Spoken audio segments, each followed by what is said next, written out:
Okey, Assalamualaikum warahmatullahi wabarakatuh. Harapan saya calon Dun Cempaka, harapan saya ialah calon hendaklah yang boleh mengembalikan keyakinan dan bersatu padu masyarakat khususnya di Dun Cempaka.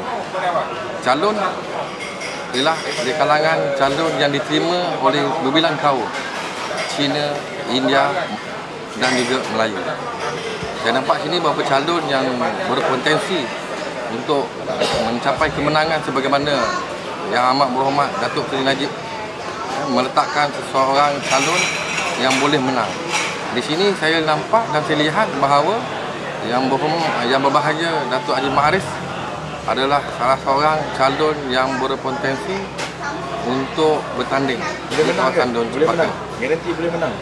Mengikut daripada lihat,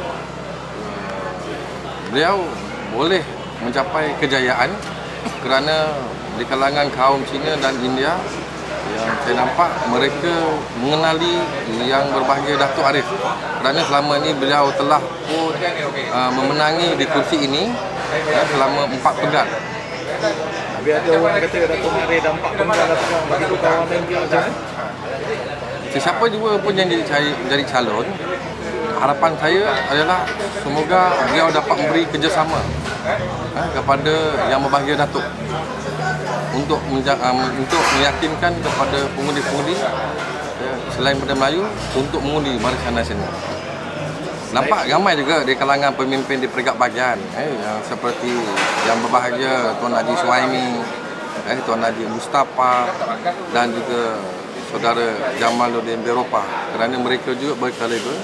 Tetapi mengikut daripada saya, calon yang popular saya lihat di sini ialah Yang Berbahagia Datuk Haji Ma'arif.